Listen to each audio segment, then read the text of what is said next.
অভ্যুত্থান পরবর্তী আমাদের অন্যতম প্রধান দাবি ছিল এবং সর্বপ্রধান কর্তব্য হওয়া উচিত ছিল আহত এবং শহীদ পরিবারের পুনর্বাসন নিশ্চিত করা, আহতদের চিকিৎসা নিশ্চিত করা। কিন্তু অত্যন্ত দুঃখজনক এবং হৃদয় বিদারক ঘটনা হলো সত্য, এই সরকার দারুণভাবে ব্যর্থ হয়েছে আহতদের চিকিৎসা নিশ্চিত করতে। আমাদের দাবি ছিল জুলাই ঘোষণাপত্র ঘোষণা করতে হবে, আমাদের দাবি ছিল আওয়ামী লীগকে নিষিদ্ধ করতে হবে এবং এত বড় একটা গণহত্যা সংগঠিত করার পরে যারা এই খুনগুলো করেছে, এত ভাইদের রক্ত ঝরিয়েছে, তাদের প্রত্যেককে বিচারের মুখোমুখি করতে হবে। শাপলা গণহত্যার বিচার করতে হবে, পিলখানা হত্যাকাণ্ডের বিচার করতে হবে, 28শে ফেব্রুয়ারিতে যে গণহত্যা চালানো হয়েছে সেটির বিচার করতে হবে, 26শে মার্চ মোদি বিরোধী আন্দোলনে যে গণহত্যা চালানো হয়েছে সেটির বিচার করতে হবে। আমরা দীর্ঘদিন যাবৎ সেই দাবিটি জানিয়ে আসছিলাম। কিন্তু অত্যন্ত দুঃখজনক হলে সত্য, সরকারের পক্ষ থেকে বারবার বলা হচ্ছে তারা আওয়ামী লীগ নিষিদ্ধ করতে চান না, আওয়ামী লীগ নিষিদ্ধ করাকে তারা পছন্দ করেন না, সমীচীন মনে করেন না।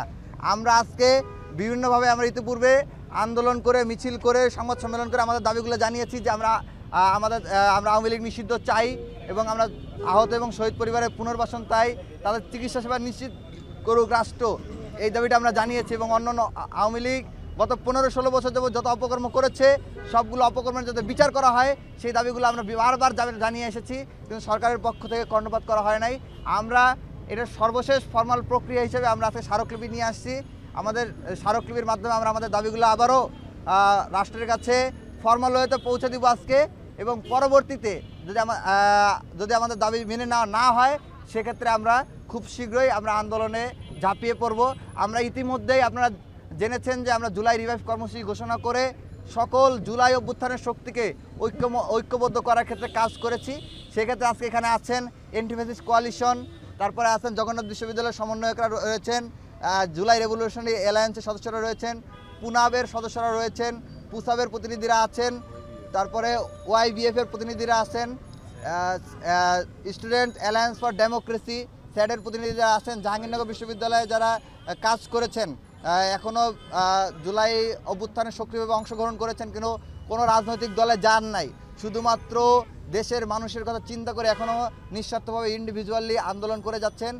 সেরকম জাহাঙ্গীরনগর বিশ্ববিদ্যালয়, প্রাইভেট, জগন্নাথ বিশ্ববিদ্যালয়, বুয়েট, ঢাকা কলেজ এবং চট্টগ্রাম বিশ্ববিদ্যালয়, রাজশাহী বিশ্ববিদ্যালয় সহ টাঙ্গাইল, আপনার উত্তরা অঞ্চলে যারা আন্দোলন করেছেন, রামপুর অঞ্চলে যারা আন্দোলন করেছেন, মোহাম্মদপুর জোনে যারা আন্দোলন করেছেন, নারায়ণগঞ্জ, সিদ্ধিরগঞ্জে যারা আন্দোলন করেছেন, এরকম সকল গ্রুপকে আমরা কানেক্ট করার চেষ্টা করেছি ইতিমধ্যেই। সরকারের নিষ্ক্রিয়তা, আওয়ামী লীগ নিষিদ্ধে গড়িমসি করার কারণে আজকে আওয়ামী লীগ চারিদিকে মিছিল মিটিং করে জনমনে আতঙ্ক তৈরি করছে এবং ভীতিকর পরিবেশ সৃষ্টি করছে।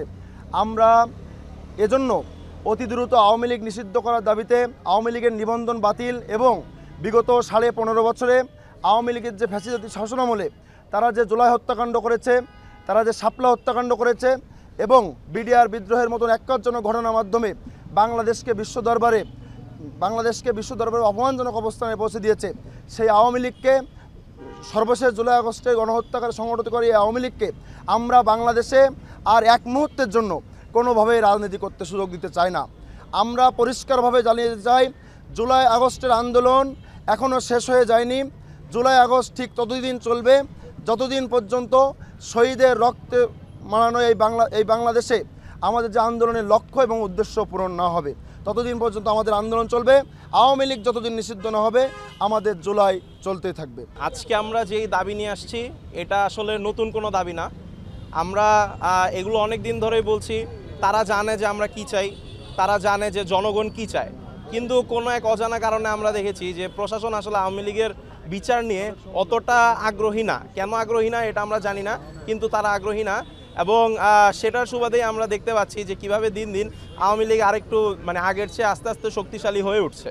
তো আমরা আগে দেখতাম যে যখন আওয়ামী লীগ প্রথম মিছিলগুলো দিত তখন এক একটা মিছিলে থাকতো 10 জন, তারা রাস্তা দিয়ে দৌড়াতো, বারবার পিছে তাকিয়ে তারা কোনো মতে তাদের মিছিল শেষ করলেই বাঁচত। কিন্তু এখন আমরা দেখতেছি তাদের মিছিলগুলো দিন দিন লম্বা হচ্ছে, সুসংগঠিত হচ্ছে, এবং তারা যে আগে ভয়ে থাকতো সেটা থাকতো না। আমরা একই সাথে দেখেছি যে আমরা যখন প্রথমবারের মতো মন্ত্রী জুনায়েদ আহমেদ পলক কিংবা যে শাহজাহান খান এদেরকে ধরা হয়েছিল তখন তারা নিজেদের ইচ্ছাতেই রাজসাক্ষী হতেও রাজি হয়ে গেছিল বলে আমরা শুনেছিলাম। কিন্তু তারপরে আমরা গতকালকে দেখলাম যে আমাদের চিফ প্রসিকিউটর যিনি আইসিটির, তিনি বললেন যে আসলে এখন তারা হুমকি দিয়ে বেড়াচ্ছে, তারা পুলিশকে নির্বংশ করে দিতে চাচ্ছেন, তারা যে জিয়াউল আহসান পুলিশকে হেলমেট ছুড়ে মেরেছেন।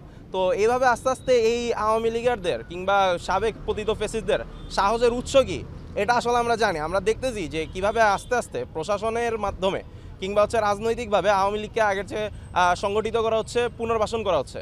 তো আমরা জানিয়ে দিতে চাই যে এখানে আমাদের বাংলাদেশের প্রচুর মানুষ এখন প্রাণের সংখ্যায় আছে। তারা অনেকেই হচ্ছে বিভিন্নভাবে আওয়ামী লীগের চোরাগুপ্তা হামলার শিকার হয়েছে, এবং আওয়ামী লীগ যদি আস্তে আস্তে শিকার হয় তারা আসলে জীবিত থাকতে পারবে নাকি এটাও একটা সন্দেহ থেকে যায়। তো এই অবস্থায় আমরা মনে করি যে এভাবে আসলে অন্তর্বর্তীকালীন সরকারকে সময় দেওয়া উচিত না, কারণ তারা যেই জনগণের ম্যান্ডেট নিয়ে আসছিল সেই ম্যান্ডেটের মধ্যে আওয়ামী লীগের দ্রুততম সময়ের মধ্যে বিচার এবং তাদের রাজনীতি বন্ধ করার ব্যবস্থা করার কথা। কিন্তু এখন যেহেতু হচ্ছে না, আমরা আজকে একটা ফর্মাল প্রসিজিওরের মধ্যে দিয়ে যাচ্ছি, আমরা একটা স্মারকলিপি দিচ্ছি, কিন্তু আমরা জানি যে আসলে এটাতে কোনো একটা লাভ হবে না, কারণ এর মধ্যে আমরা অনেকবার চেষ্টা করেছি কিন্তু কোনো লাভ হয় নাই। তো আমরা হচ্ছে প্রতিদিনই প্রায় কোনো না কোনো কর্মসূচি দিচ্ছি। উত্তরাতে আমরা এর আগে একটা মিছিল করেছি, আমরা লাঠি মিছিল দিয়েছি, এবং আমরা চালিয়ে যাব, এবং একই সাথে অন্য সব স্টেক হোল্ডারদের সাথে মিলে আমরা কিভাবে আরও বড় করে এবং সুসংগঠিত উপায়ে এই আন্দোলন চালিয়ে যাওয়া যায়, সরকারকে চাপ দেওয়া যায়, সেই চেষ্টা করে যাব।